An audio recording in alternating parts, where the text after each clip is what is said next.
ఇప్పటి వరకు దోశలంటే బియ్యపు పిండితో వేసుకోవడం చూసాము, బియ్యపు పిండితోనే ఎగ్ దోశ కూడా వేసుకోవడం చూసాము. కానీ ఇప్పుడు మీకు మరో సరికొత్త వంట మన వంట ద్వారా చెప్పే ప్రయత్నం చేస్తుంది. అయితే ఈ దోశల్లోనే స్పెషాలిటీగా శనగపిండితో ఎగ్ దోశ వినడానికే బాగుంది కదా. సో శనగపిండితో ఎగ్ దోశ ఎలా వేయాలో ఓ లుక్ వేద్దాం. కావలసిన పదార్థాలు: ఉల్లిపాయలు, కొత్తిమీర, పచ్చిమిర్చి, ఎగ్స్, శనగపిండి, జీలకర్ర, ఉప్పు, కారం.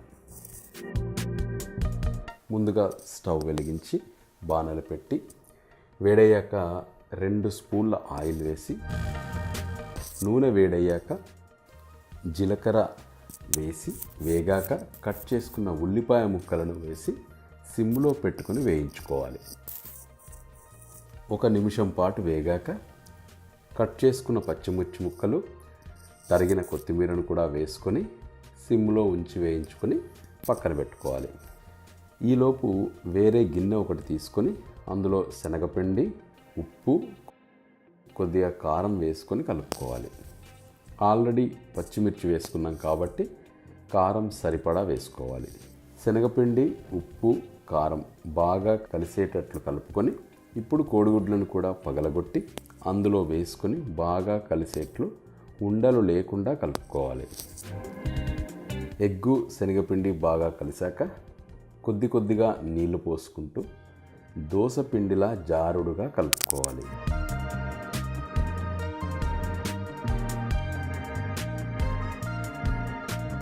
ఈ దోశ మిశ్రమంలో ఆల్రెడీ వేయించుకున్న ఉల్లిపాయ ముక్కలు, పచ్చిమిర్చి ముక్కలను కూడా వేసుకొని బాగా కలుపుకొని దోశ వేయడానికి వీలుగా పిండిని కలుపుకొని పక్కన పెట్టుకోవాలి. ఇప్పుడు స్టవ్ వెలిగించి దోశ ప్యాన్ పెట్టి వేడయ్యాక ప్యాన్ మీద కొద్దిగా ఆయిల్ వేసుకొని ప్యాన్ మొత్తం అయ్యేలా చేయాలి. నూనె ఇలా ప్యాన్ మొత్తం స్ప్రెడ్ చేసుకున్న తర్వాత మనం తయారు చేసుకొని పక్కన పెట్టుకున్న పిండితో దోశలా వేసుకొని ప్యాన్ మీద మూత పెట్టుకొని సిమ్లో ఉంచుకొని దోశను కాల్చుకోవాలి. కోడిగుడ్డు వేయడం వల్ల ఆమ్లెట్లా ఉబ్బుతుంది, పిల్లలు కూడా ఇష్టంగా తింటారు.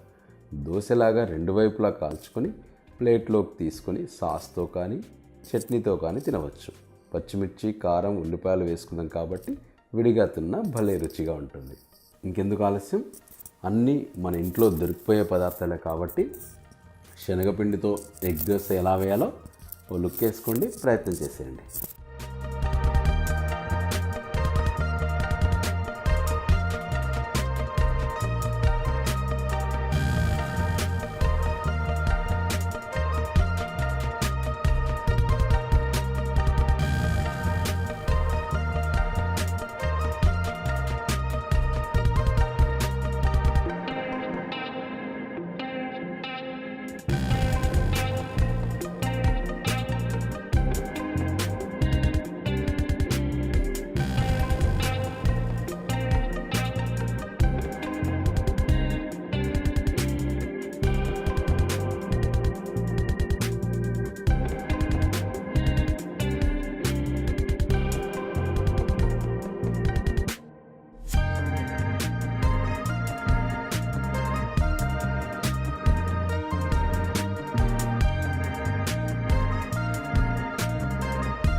రెసిపీ మీకు కూడా ట్రై చేయాలనిపిస్తే లైక్ చేసి కింద కామెంట్ చేయండి. ఎప్పటికప్పుడు కొత్త వంటలను నేర్చుకోవడానికి మన వంట యూట్యూబ్ ఛానల్ను సబ్స్క్రైబ్ చేసుకోండి.